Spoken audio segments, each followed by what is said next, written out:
I'd like to tell you about the strangest secret in the world. Some years ago, the late Nobel Prize-winning Dr. Albert Schweitzer was being interviewed in London, and a reporter asked him, "Doctor, what's wrong with men today?" And the great doctor was silent a moment, and then he said, "Men simply don't think." It's about this that I want to talk with you. We live today in a golden age. This is an era that man has looked forward to, dreamed of, and worked toward for thousands of years. But since it's here, we pretty well take it for granted. We in America are particularly fortunate to live in the richest land that ever existed on the face of the earth, a land of abundant opportunity for everyone. But do you know what happens? Well, let's take 100 men who start even at the age of 25. Do you have any idea what will happen to those men by the time they're 65? These 100 men who all start even at the age of 25 believe they're going to be successful. If you asked any one of these men if he wanted to be a success, he'd tell you he did. And you'd notice that he was eager toward life, that there was a certain sparkle to his eye, an erectness to his carriage, and life seemed like a pretty interesting adventure to him. But by the time they're 65, 1 will be rich. 4 will be financially independent. 5 will still be working. 54 will be broke. Now think a moment. Out of the 100, only 5 make the grade. Now why do so many fail? What has happened to the sparkle that was there when they were 25? What's become of the dreams, the hopes, the plans? And why is there such a large disparity between what these men intended to do and what they actually accomplished? When we say about 5% achieve success, we have to define success. And here's the best definition I've ever been able to find. Success is the progressive realization of a worthy ideal. If a man is working toward a predetermined goal and knows where he's going, that man is a success. If he's not doing that, he's a failure. Success is the progressive realization of a worthy ideal. Rollo May, the distinguished psychiatrist, wrote a wonderful book called Man's Search for Himself. And in this book he says, the opposite of courage in our society is not cowardice. It is conformity. And there you have the trouble today. It's conformity, people acting like everyone else without knowing why, without knowing where they're going. Now think of it. In America right now, there are over 18 million people 65 years of age and older. And most of them are broke. They're dependent on someone else for life's necessities. Now, we learn to read by the time we're 7. We learn to make a living by the time we're 25. Usually by that time, we're not only making a living, we're supporting a family. And yet by the time we're 65, we haven't learned how to become financially independent in the richest land that has ever been known. Why? We conform. And the trouble is that we're acting like the wrong percentage group, the 95 who don't succeed. Now, why do these people conform? Well, they really don't know. These people believe that their lives are shaped by circumstances, by things that happen to them, by exterior forces. They're outer-directed people. A survey was made one time that covered a lot of men, working men, and these men were asked, "Why do you work? Why do you get up in the morning?" 19 out of 20 had no idea. If you ask them, they'll say, well, everyone goes to work in the morning, and that's the reason they do it, because everyone else is doing it. Now let's get back to our definition of success. Who succeeds? The only person who succeeds is the person who is progressively realizing a worthy ideal. He's the person who says, I'm going to become this, and then begins to work toward that goal. I'll tell you who the successful people are. A success is the school teacher who's teaching school because that's what he or she wants to do. The success is the woman who's a wife and mother because she wanted to become a wife and mother and is doing a good job of it. The success is the man who runs the corner gas station because that was his dream. That's what he wanted to do. The success is the successful salesman who wants to become a top-notch salesman and grow and build with his organization. A success is anyone who is doing deliberately a predetermined job because that's what he decided to do deliberately. But only 1 out of 20 does that. That's why today there isn't really any competition unless we make it for ourselves. Instead of competing, all we have to do is create. You know, for 20 years, I looked for the key which would determine what would happen to a human being. Was there a key I wanted to know which would make the future a promise that we could foretell to a large extent? Was there a key that would guarantee a person's becoming successful if he only knew about it and knew how to use it? Well, there is such a key, and I've found it. Have you ever wondered why so many men work so hard and honestly without ever achieving anything in particular, and others don't seem to work hard and yet seem to get everything? They seem to have the magic touch. You've heard them say that about someone. Everything he touches turns to gold. And have you ever noticed that a man who becomes successful tends to continue to become successful? And on the other hand, have you noticed how a man who's a failure tends to continue to fail? Well, it's because of goals. Some of us have goals, some don't. People with goals succeed because they know where they're going. It's that simple. Think of a ship leaving a harbor, and think of it with the complete voyage mapped out and planned. The captain and crew know exactly where it's going and how long it'll take. It has a definite goal. Now, 9,999 times out of 10,000, it will get to where it started out to get. Now let's take another ship, just like the first, only let's not put a crew on it or a captain at the helm. Let's give it no aiming point, no goal, no destination. We just start the engines and let it go. I think you'll agree with me that if it gets out of the harbor at all, it will either sink or wind up on some deserted beach, a derelict.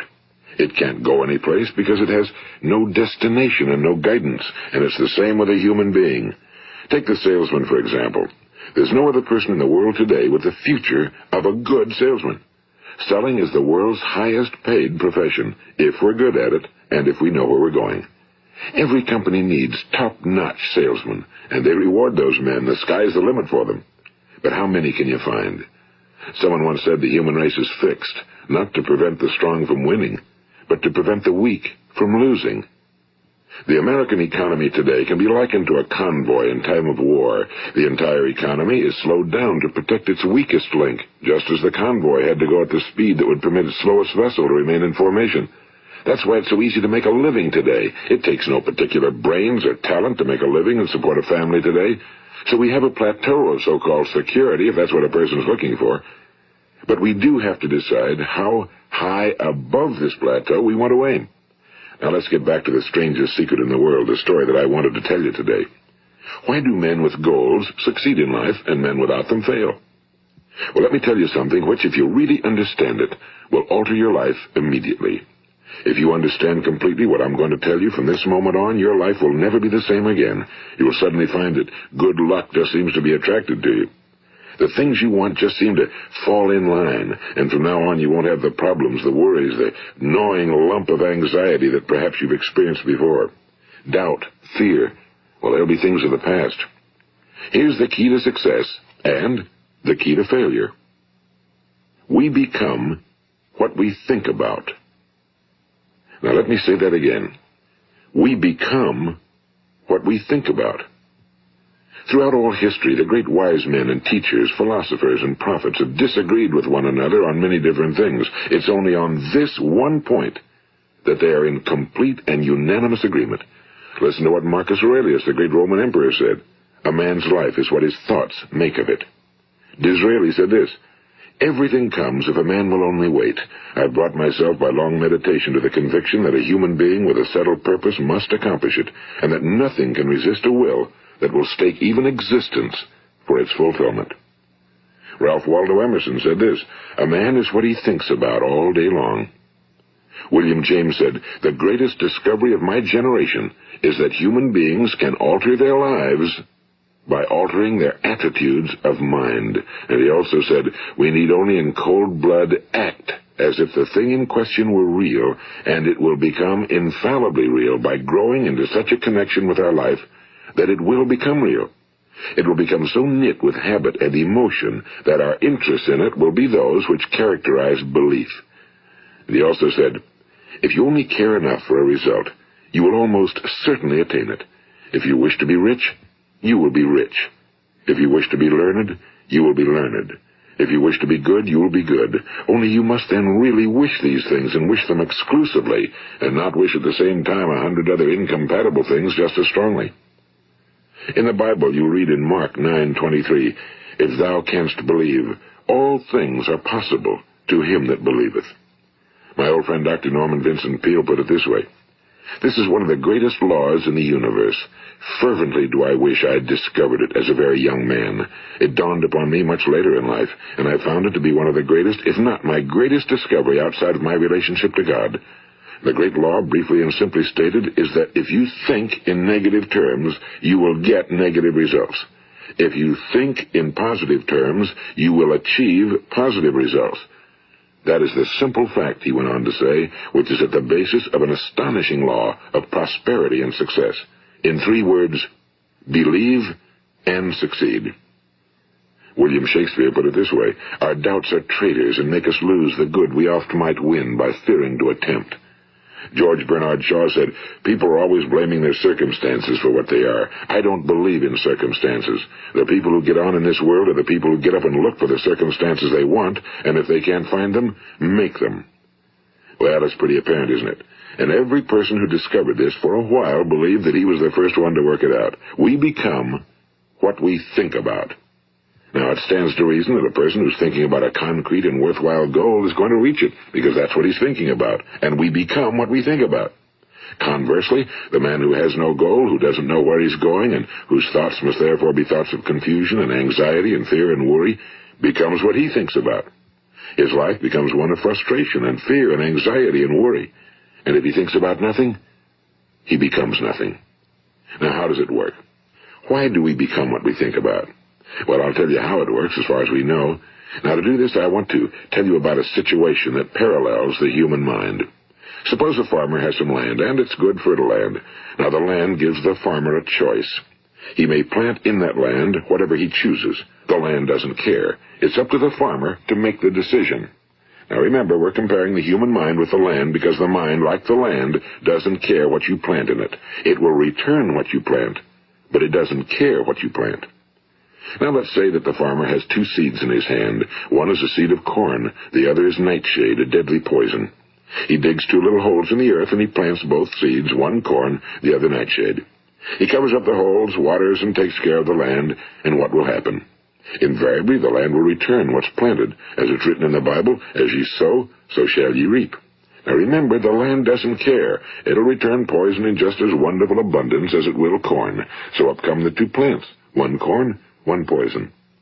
Now, the human mind is far more fertile, far more incredible and mysterious than the land, but it works the same way. It doesn't care what we plant. Success, failure.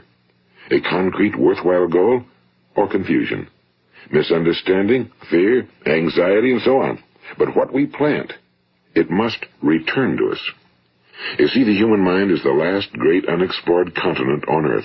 It contains riches beyond our wildest dreams. It will return anything we want to plant. Now, you might say, well, if that's true, why don't people use their minds more? Well, I think they figured out an answer to that one, too. Our mind comes as standard equipment at birth. It's free, and things that are given to us for nothing we place little value on. Things that we pay money for, we value. The paradox is that exactly the reverse is true. Everything that's really worthwhile in life came to us free. Our minds, our souls, our bodies, our hopes, our dreams, our ambitions, our intelligence, our love of family and children and friends and country, all these priceless possessions are free. But the things that cost us money are actually very cheap and can be replaced at any time. A good man can be completely wiped out and make another fortune. He can do that several times. Even if our home burns down, we can rebuild it. But the things we got for nothing, we can never replace. The human mind isn't used because we take it for granted. Familiarity breeds contempt. It can do any kind of job we assign to it, but generally speaking, we use it for little jobs instead of big, important ones. Universities have proved that most of us are operating on about 10% or less of our abilities. So decide now, what is it you want? Plant your goal in your mind. It's the most important decision you'll ever make in your entire life. What is it you want? Do you want to be an outstanding salesman? A better worker at your particular job? Do you want to go places in your company, in your community? Do you want to get rich? All you've got to do is plant that seed in your mind, care for it, work steadily toward your goal, and it will become a reality. It not only will, there's no way that it cannot. You see, that's a law, like the laws of Sir Isaac Newton, the laws of gravity. If you get on top of a building and jump off, you'll always go down. You'll never go up, and it's the same with all the other laws of nature. They always work. They're inflexible. Think about your goal in a relaxed, positive way. Picture yourself in your mind's eye as having already achieved this goal. See yourself doing the things you will be doing when you've reached your goal. Ours has been called the phenobarbital age, the age of ulcers and nervous breakdowns and tranquilizers. At a time when medical research has raised us to a new plateau of good health and longevity, far too many of us worry ourselves into an early grave trying to cope with things in our own little personal ways without learning a few great laws that will take care of everything for us. These things we bring on ourselves through our habitual way of thinking. Every one of us is the sum total of his own thoughts. He is where he is because that's exactly where he really wants to be, whether he'll admit that or not. Each of us must live off the fruit of his thoughts in the future, because what you think today and tomorrow, next month and next year, will mold your life and determine your future. You're guided by your mind. I remember one time I was driving through eastern Arizona, and I saw one of those giant earth-moving machines roaring along the road at about 35 miles an hour with what looked like 30 tons of dirt in it. A tremendous, incredible machine, and there was a little man perched way up on top with the wheel in his hands guiding it. And as I drove along, I was struck by the similarity of that machine to the human mind. Just suppose you're sitting at the controls of such a vast source of energy. Are you going to sit back and fold your arms and let it run itself into a ditch? Or are you going to keep both hands firmly on the wheel and control and direct this power to a specific, worthwhile purpose? It's up to you. You're in the driver's seat. You see, the very law that gives us success is a two-edged sword. We must control our thinking. The same rule that can lead a man to a life of success, wealth, happiness, and all the things he ever dreamed of for himself and his family. That very same law can lead him into the gutter. It's all in how he uses it, for good or for bad. This is the strangest secret in the world. Now, why do I say it's strange, and why do I call it a secret? Actually, it isn't a secret at all. It was first promulgated by some of the earliest wise men, and it appears again and again throughout the Bible, but very few people have learned it, understand it. That's why it's strange, and why for some equally strange reason it virtually remains a secret. I believe that you could go out and walk down the main street of your town and ask one man after another what the secret of success is, and you probably wouldn't run into one man in a month who could tell you. Now, this information is enormously valuable to us if we really understand it and apply it. It's valuable to us not only for our own lives, but the lives of those around us, our families, employees, associates, and friends. Life should be an exciting adventure. It should never be a bore. A man should live fully, be alive. He should be glad to get out of bed in the morning. He should be doing a job he likes to do because he does it well. One time I heard Grove Patterson, the great late editor-in-chief of the Toledo Daily Blade, make a speech, and as he concluded his speech, he said something I've never forgotten. He said, "My years in the newspaper business have convinced me of several things. Among them, that people are basically good, and that we came from someplace, and we're going someplace. So we should make our time here an exciting adventure. The architect of the universe didn't build a stairway leading nowhere." And the greatest teacher of all, the carpenter from the plains of Galilee, gave us the secret time and time again. As ye believe, so shall it be done unto you. I've explained the strangest secret in the world and how it works. Now, on this side, I want to explain how you can prove to yourself the enormous returns possible in your own life by putting this secret to a practical test. I want you to make a test that will last 30 days. It isn't going to be easy, but if you'll give it a good try, it will completely change your life for the better. Now, back in the 17th century, Sir Isaac Newton, the English mathematician and natural philosopher, gave us some natural laws of physics which apply as much to human beings as they do to the movement of bodies in the universe.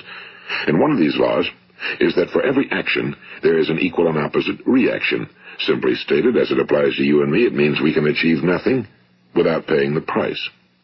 The results of your 30-day experiment will be in direct proportion to the effort you put forth. To be a doctor, you must pay the price of long years of difficult study. To be successful in selling, and remember that each of us succeeds to the extent of his ability to sell. Selling our families on our ideas, selling education in schools, selling our children on the advantages of living the good and honest life, selling our associates and employees on the importance of being exceptional people. To, of course, the profession of selling itself. But to be successful in selling our way to the good life, we must be willing to pay the price. And what is that price? Well, it's many things. First, it's understanding emotionally, as well as intellectually, that we literally become what we think about, that we must control our thoughts if we're to control our lives. It's understanding fully that as ye sow, so shall ye reap. Second, it's cutting away all fetters from the mind and permitting it to soar as it was divinely designed to do. It's the realization that your limitations are self-imposed and that the opportunities for you today are enormous beyond belief. It's rising above narrow-minded pettiness and prejudice.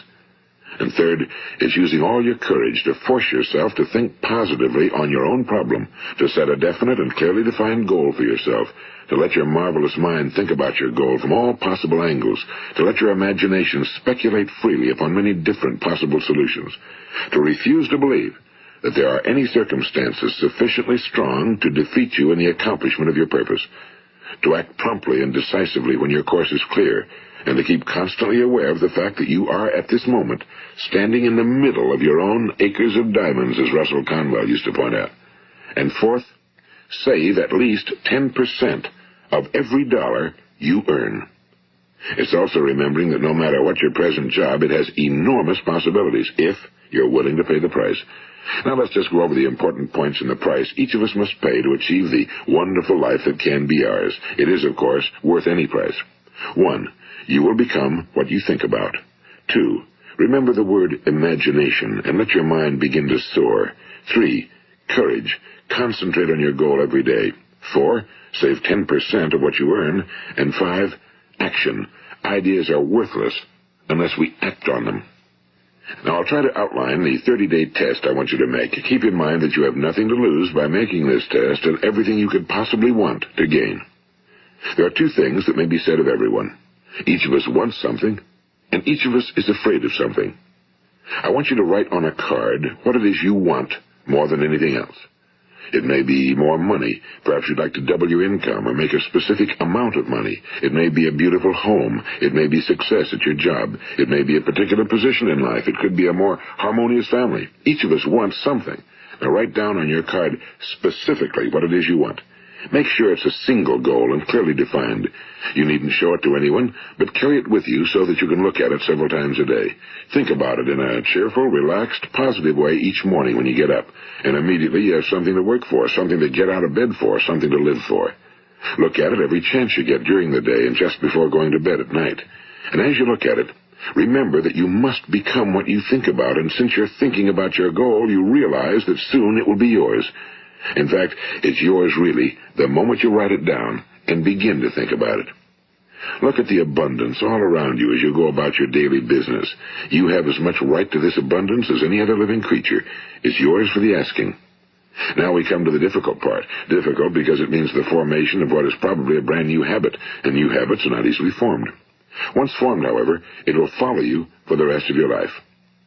Stop thinking about what it is you fear. Each time a fearful or negative thought comes into your consciousness, replace it with a mental picture of your positive and worthwhile goal. And there'll come times when you'll feel like giving up. It's easier for a human being to think negatively than positively. That's why only 5% are successful. You must begin now to place yourself in that group. For 30 days, you must take control of your mind. It will think about only what you permit it to think about. Each day for this 30-day test, do more than you have to do. In addition to maintaining a cheerful, positive outlook, give of yourself more than you've ever done before. Do this knowing that your returns in life must be in direct proportion to what you give. The moment you decide on a goal to work toward, you're immediately a successful person. You are then in that rare and successful category of people who know where they're going. Out of every 100 people, you belong to the top 5. Don't concern yourself too much with how you're going to achieve your goal. Leave that completely to a power greater than yourself. All you have to do is know where you're going. The answers will come to you of their own accord and at the right time.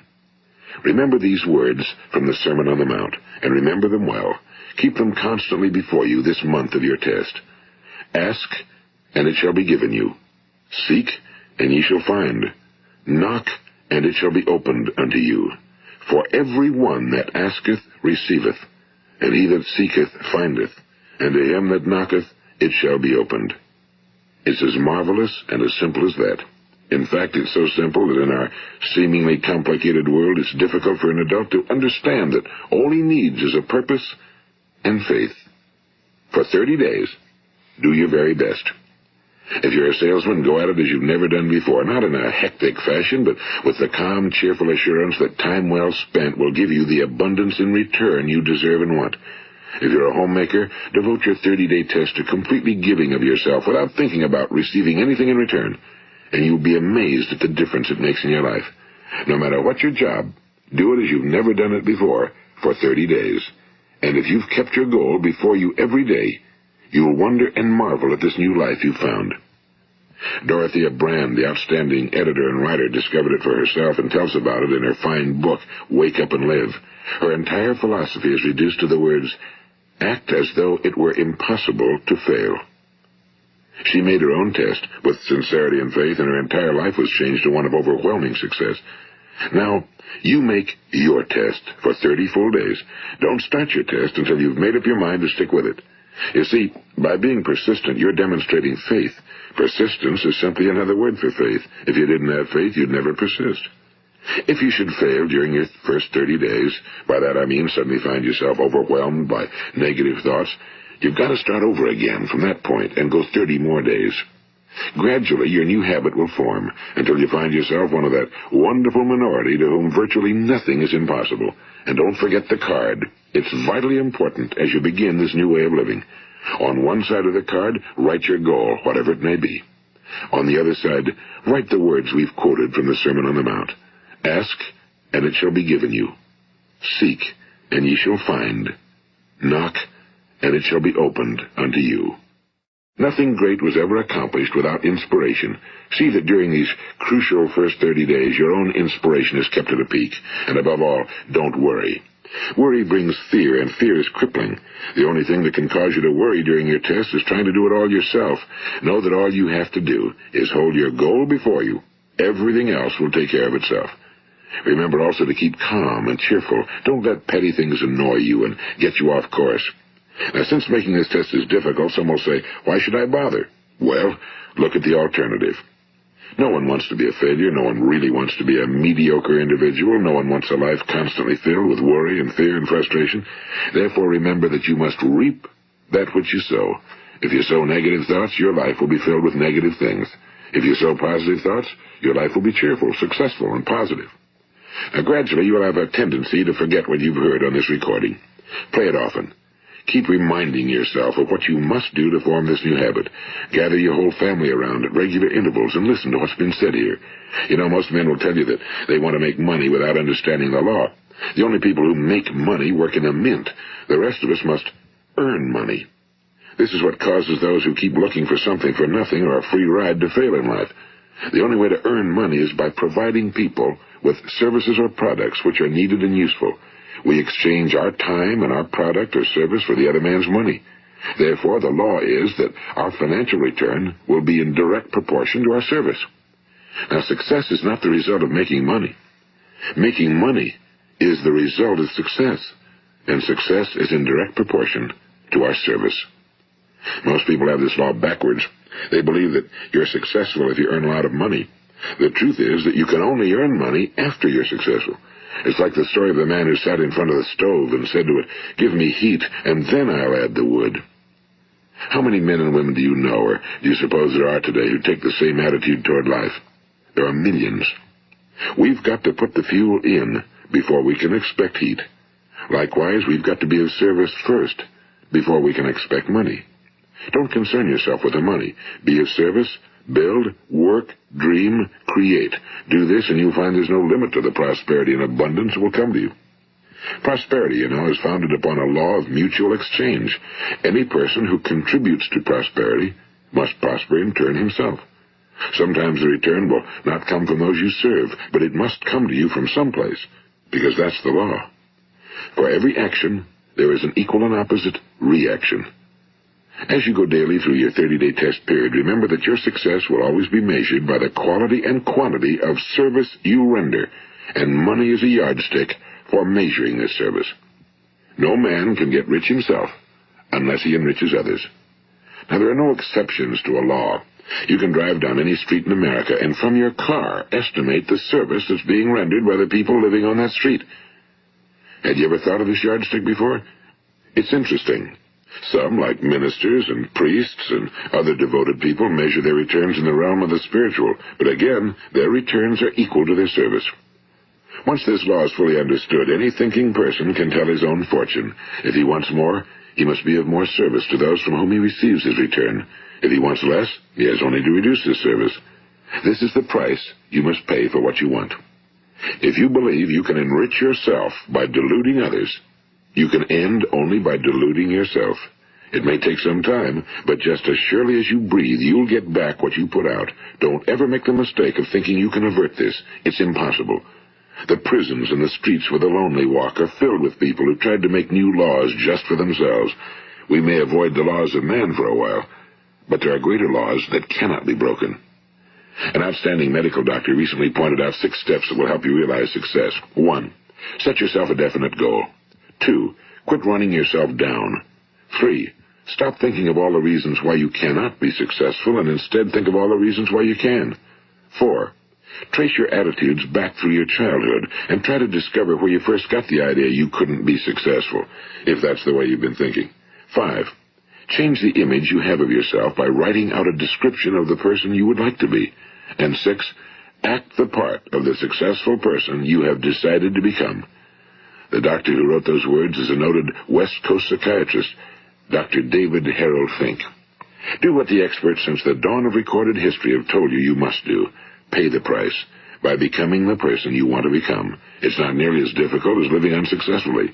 Make your 30-day test, then repeat it again, and each time it will become more a part of you until you'll wonder how you could ever have lived any other way. Live this new way and the floodgates of abundance will open and pour over you more riches than you may have dreamed existed. Money? Yes, lots of it. But what's more important, you'll have peace. You'll be in that wonderful minority who lead calm, cheerful, successful lives. Start today. You have nothing to lose, but you have a whole life to win. This is Earl Nightingale, and thank you.